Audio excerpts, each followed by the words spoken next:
Maqaa Abbaa, kan Ilmaa, kan Hafuura Qulqulluu, Waaqa tokkoo. Ameen. Dhiifamaa fi tolummaa isaa nuuf baay'isee Waaqayyo Abbaan keenyaa akka baay'ina cubbuu keenyaa osoo hin taane akka tolummaa fi dhiifama isaatti eegee tiksee hanga saakaatti kan nu ga'e qulqulluu kan ta'e maqaan isaa guddaa kan galatoomee fi kan ulfaate nuuf haa ta'u.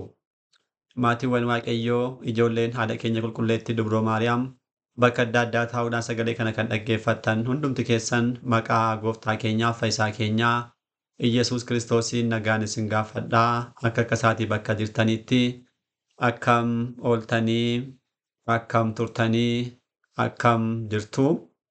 Ameen. Galateeffamuun amala uumaa keenyaa fayyisaa keenyaa Sillaasee kan ta'e maqaan isaa baddaa samii irratti afaan qulqulloota argamoota isaatiin afaan qulqulloota abbootii keenyaa farmoolii keenyaa yeroo hundumaa kan galateeffamu qulqulluu kan ta'e maqaan isaa nu birattis guddaa kan galatoomee fi kan ulfaate nuuf haa ta'u. Deessuu gooftaa keenyaa haadha hunduma keenyaa qulqulleetti Dubroo Maariyaam qulqulloota ergamoota Waaqayyoo qulqulloota abbootii keenyaa farmoolii keenya hunduma isaaniidhaaf akka kennaa isaaniitti galannii fi ulfinni guddaan isaaniif isaa ta'u. Egaan maatiiwwan Waaqayyoo koorsii keenyaa qo'annaa kitaaba qulqulluudhaan boqonnaa sadaffaa eegallee akka jirru ni beekama. Boqonnaa kanaan kutaa 21ffaa guyyaa darbeedhaan raajota 16 keessaa kan sadaffaa kan ta'e raajicha Hisqi'eel seenaasaa amma ta'e taansees immoo kitaaba isaa ilaalleerraa jechuudha. Guyyaa irraas isumatti fufuudhaan kutaa 22ffaa barumsa kanaadhaan raajii Daani'el kan ilaallu ta'a jechuudha. Waaqayyoo akkuma yeroowwan darbanii ammas nu gidduutti argamuun fedhaa fi eeyyama isaa nuuf haa ta'u. Egaan gara raajii Daani'elitti darbuu keenyaan dura waa'ee raajicha Daani'el amma ta'e ilaaluun barbaachisaadha. Seenaan raajicha Daani'el akka kan raajota biroo sirriitti bal'inaan ibsamee jalqabarraa ka'ee galmaa'ee bakka baay'eetti hin argamu. Kanaaf gabaabsineeti akka isaan kaanitti miti kan ilaallu jechuudha. Jalqaba hiikkaan mataan isaa Waaqayyo murteessaadha jechuudha. Dursine akkuma ilaalaa turre akkuma raajota warreen duraa kan akka Isaayyaas, kan akka Ermiyaas, kan akka Hisqeel innis dacheema Yihuudaa irratti kan dhalatedha. Isa kana immoo Daani'eliin kan adda taasisaan kan irraatu Daani'el ofuma isaati mana moototaa keessatti yookiin immoo warreen bulchitoota yeroo sanaa keessatti mana sanatti kan dhalatedha. Malee akka isaan kaanii xiqqoo mana mootummaadhaa fagoo miti. Bargit Isaayyaas mana mootummaa keessatti akka inni hojjechaa ture seenaa isaatti ilaalleerra. Daani'el garuu maalidha? Achuma keessaa sanyii isaanii warruma moototaa keessaatu kan dhalatedha. Innaa Naabukeedanasoor yeroo adda addaatti akka inni Yihuudaa booji'aa ture ni beekama. Saboota Yihuudaa dursee Gibxii wajjirraan lola taasisee Fara'oon Gibxiidhaan yeroo mo'u dachee Yihuudaan yeroo sanatti Fara'oon jala turte waannaa achi jalaa baasuudhaan gara isaatti deeffatee kana booda bara 605tti wantoota baay'ee booji'eera gara Baabiloon jechaadha. Innaa yeroo sana kanneen deeman keessaa tokko Daani'elidha. Daani'el ijoollummaa isaattidha kan deeme. Ijoollummaa isaattidha. Naannoo waggaa 12 kan jedhu kitaabni tokko tokko ni kaasu. Umurii waggaa kanaatti akka inni deeme ni dubbatu. Kana booda bakka sana deemuudhaan achitti maqaan isaa jijjiirame Bilxaasoor jedhamee illee moggaafameera. Bilxaasoor dursee maqaa Daani'eliif moggaa'edha. Booda garuu mootiimti biyya sanaa jechuudha. Maqaa kanaa yoo waamnu ni agarra. Dursa garuu Bilxaasoor maqaa isaadhaaf bahee jechuudha. Innaa Daani'el gara sanatti akkuma geeffameen barumsa barachuu jalqabe. Afaaniif barumsaa Kalaadotaa yookiin immoo saboota Baabiloon kanneen turan sana sirriitti qo'atee barate. Ittiyyuu addatti isaanii kanaaf tokko Daani'el kan biraan immoo ijoollee sadan qofaatti adda baasanii kaa'uudhaan nyaata barachaa akka isaan gabbataniidhaaf kana booda baratanii hojii mootummaa keessa akka galaniidhaaf adda baafamii kanneen baratan keessaa tokko Daani'el ture. Innaa barachuudhaan ummuree jechuudha mana mootummaa keessa tajaajilaa tureera. Achuma mana mootummaa Naabukeedanasoor boodas immoo isa booda kanneen dhufan mootota afur walitti tokko Naabukeedanasoor kan biraa Bilxaasoor, Daariyoosii fi Qiiros bara mootota kana arfan jechaadha. Achuma mana mootummaa keessa tajaajila adda addaadhaan tajaajilaa ture jechuudha. Keessumattuu mootota kana barsiisaa ture waa'ee Waaqayyoo jechuudha. Abjuu isaanii hiikaafii ture. Akkasumas immoo barreeffama adda addaa kan akka Bilxaasooriidhaaf kan mul'ate girgiddaa irratti sana hiikuudhaan wanta Waaqayyoo namoota isaatti raawwachuudhaaf jiru guutummaa ibsaa tureef jechuudha. Innaa tajaajila kana mana mootummaa keessatti raawwachaa ture achuma dachee Baabiloonitti. Sababa kanaadhaaf gidiraawwan baay'ee yeroo adda addaatti ga'aniiru ni ilaallaa kitaaba isaadhaan jechuudha. Waa'ee seenaa isaa amma kanaa jenne raajii Daani'el haa ilaallu. Raajiin Daani'el egaa kitaaba raajicha kanaan barraa'edha. Raajii Daani'el kan jennu Daani'el raajichi dachee Baabiloon irratti kitaaba inni barreesse jechuudha salphaadhumatti. Innaa qabiyyeen isaa maalidhaa? Yeroo baqannaadhaaf qorumsaatti amantiitti jabaachuun akka qabamu. Ingidihi saboonni sun yeroo sanatti booji'amuudhaan dachee isaanii gadhiisanii dachee Baabiloon turan mitiire achittidha Daani'el guddachuudhaan kanaaf kan ga'e jechuudha. Innaa yeroo kanatti amantiidhaan jabaatanii qabaachuu qabu. Daani'el mataansaa mana mootummaa keessaa yeroo hojjechaa turetti amantiin isaa baay'ee cimaadha. Waaqayyoon kan amanu amantaa kan qabu dabalee waaqayyottis immoo amantii kan qabu ture. Innaa kanarraa kan ka'e wanta baay'ee raawwateera amma ni ilaallaa kitaaba haftee Daani'el kan jedhu wanta hin raawwate wantoota baay'ee raawwate isaan ni ilaalla. Innaa namni yeroo bakkaan akka hin murtoofne bakka waaqayyotti waaqeffamne namni yoo jiraate illee waaqayyoodhaan gammachiisuun akka danda'amu kitaabni kun kitaabolee kaan hunda caalaatti kan namatti agarsiisudha. Kana qofaa waa'ee isaa qofa osoo hin taane itti aansinee kan ni argannu ijoolleewwan sadan ni jiru. Dubartittiin qajeeltuu Soosinnaan ni jirti. Isaan kun kitaaba kanaan kan caqasaman dachee warreen hin amannee bakka itti maqaa waaqayyoo hin waamamne taa'anii garuu waaqayyoodhaan kanneen gammachiisanidhaa fi amantaa sirrii qabaachuudhaan jiraachaa kanneen ta'edha.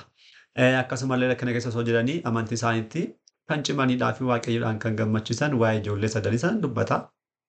Anaaniyaa, Azaariyaa, Misaa'el qajeelummaadhaan jiraachaa kan turte waa'ee Soosinnaa mataa ishee ingidihi kitaaba Soosinnaa kan jedhuun itti aanee ni arganna. Kitaabni kun magaalatti waa'ee kanaa raajiiwwan baay'ees ni qaba mul'ata jechuu kooti. Waa'ee dhuma biyya lafaa, waa'ee dhufaatii masichaa kana mul'atoota baay'ee barraa'ee ni arganna jechuudha. Walumaa galatti boqonnaa 12 qaba. Boqonnaawwan kana bakka afuritti haa qoodnu. Boqonnaa tokko kaasnee amma sadiitti kan argannu. Daani'el gara Baabiloonitti booji'amuu isaadha. Jalqaba akkuma kaasne Naabukeedanasoor saboota bara 605tti funaanee deebi'e keessa tokko Daani'el ture. Daani'el ingidihi qofaa isaa miti. Baay'ee turan isaan keessaa qajeeltonni kan akka ijoolleewwan sadan turaniiru. Saboonni Yihuudaa biroonis baay'een deemaniiru.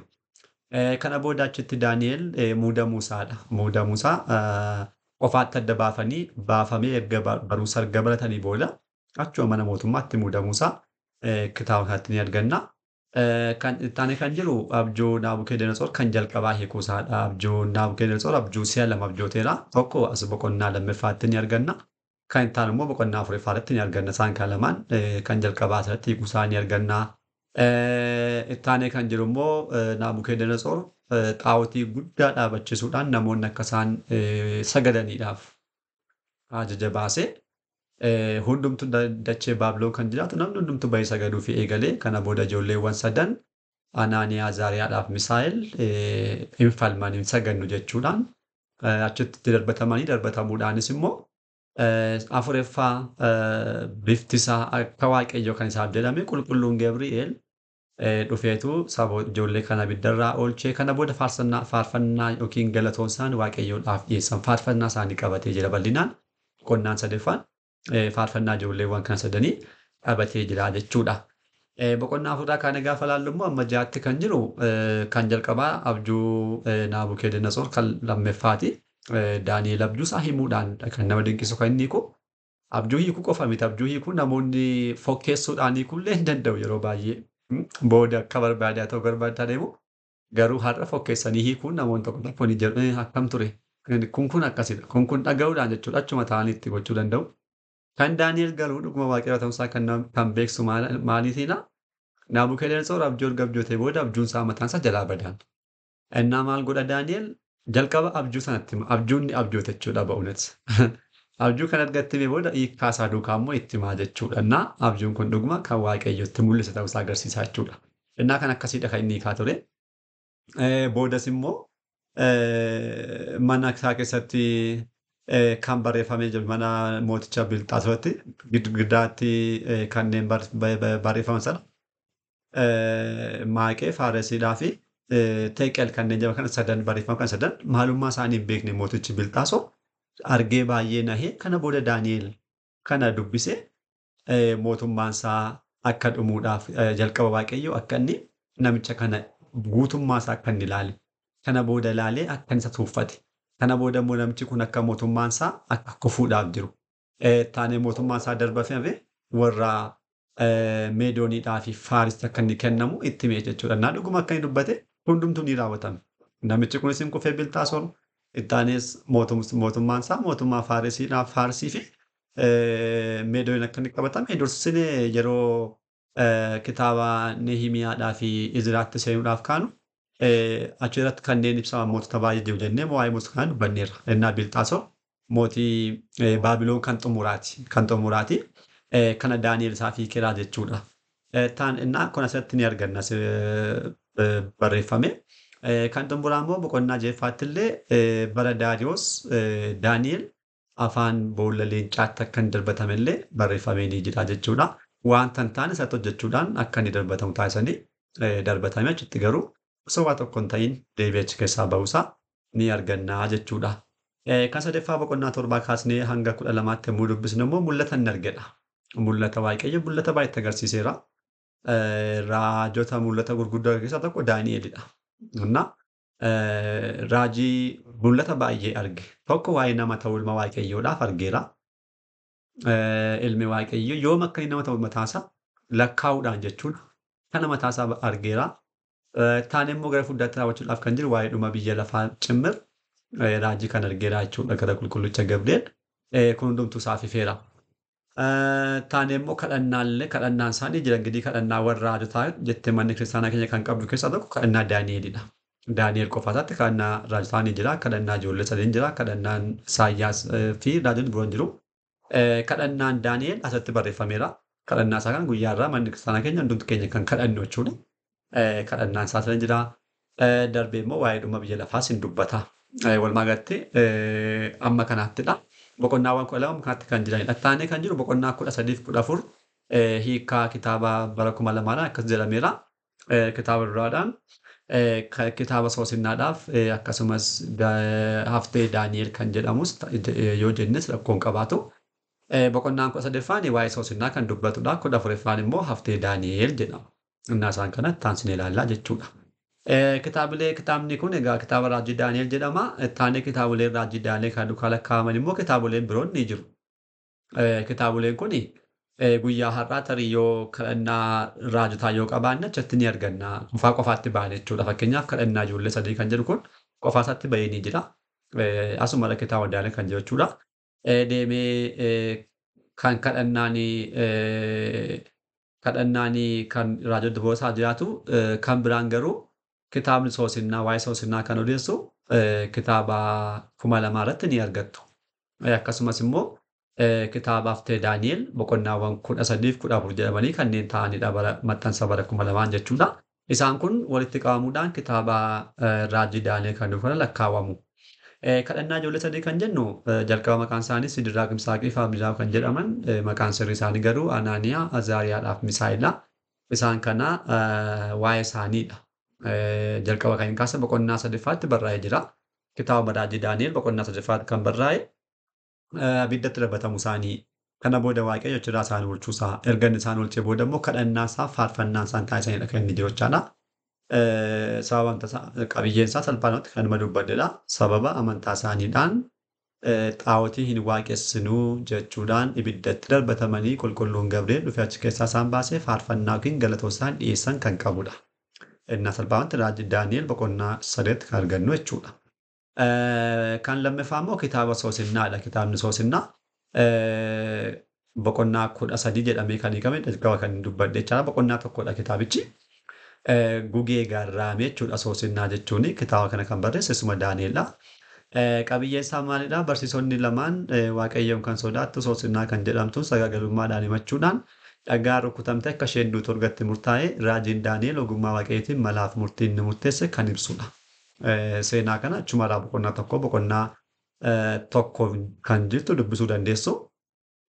Namoonni lamaan ishee kana soosinnaan gaa'ela qulqulluudhaan kan jiraattudha.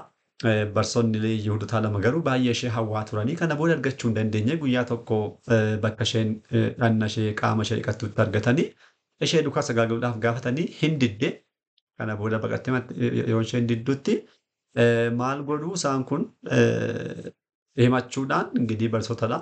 Hin amanamu. Otoo isheen ejjaa jirtu agarreedhaniitu himanii ingirii namni ejjaa yoo argame immoo dhagaadhaan rukutamee du'a. Innaa addabaabaatti baasuudhaan ishee waa tokko hin dubbattu irratti murtiin murtaa'ee du'uudhaaf gaafa jettu Daani'el maal jedhaa Waaqayyo keessa bulee Daani'el keessa jechaadha. Dhimmi kun sirriitti sakattaa'amuu qaba jechuudhaan namoota kana lamaan qofaatiin gaafachuu jalqabu. Tokko achi butee tokko immoo asitti. Iddoo kamitti agartee muka maal jedhamu jedha. Innaa ragaan isaan kennan adda adda ta'e. Kana booda dhugummaan ishee adda bahee fi isaan sobdoo ta'anii isaan lamaan bakka ishee du'anii jechuudha. Kana agarsiisa. Kan xumuraa immoo haftee Daani'elidha. Hafteen Daani'el kitaaba kan barreesse isuma Daani'elidha. Innis immoo namoonni Baabiloon ingirii xaa'otii Beel jedhan waaqessaa turanii. Innaa xaa'otiin kun luboota 70 kan qabudha. Innaa mootiin biyya sanaa Daani'eliin maal jedhe guyyaa tokko maaliif sagaddooti mootii kanaaf jennaan lakkii kuni koo maaf sagaddu waaqa kanaaf jennaan kun waaqa miti kun xaa'otiidha. Waa tokko nyaatee dhuguu hin danda'u jechuudhaan dubbate. Xaa'otii kanaaf mootiin kun maal gochaa ture dhugaatii nyaata baay'ee halkan taa'aa fi akka inni nyaatutti mana keessa luboonni maal godhu jalaan dhoskanii qofforaniitu jalaan halkan seenanii isaanii nyaatanii akka xaa'otiin kun nyaatetti immoo namicha amansaa turanna. Kun soba ta'uusaa Daani'el agarsiise.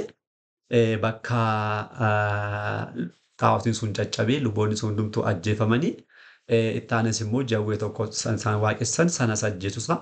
Kana qabateetu kan jirudha kitaabni haftee Daani'el. Isa kana kitaabicha dubbisuu dandeessu. Kunis boqonnaa ta'uu qaba. Kitaaboleen kun waliigalatti kitaaba raajii Daani'el wajjirraan kan lakkaa'amanidha. Walumaagalatti kitaabni raajii Daani'el waa'een Daani'elaaf kitaabni raajii Daani'el kana fakkaata. Kutaa ittaanuudhaan raajii Hoosee kitaaba 5ffaa kan ta'u qabannee dhufna. Har'aaf asumaatti nu haa ga'u. Abbaa sagalee kanaa kan ta'e Waaqayyo Abbaa keenyaaf galanni ulfinni guddaan isaaf haa ta'u. Kutaa ittaanuun hanga deebinutti. Nagaa Waaqayyootiin turtii gaarii galanni Waaqayyoof.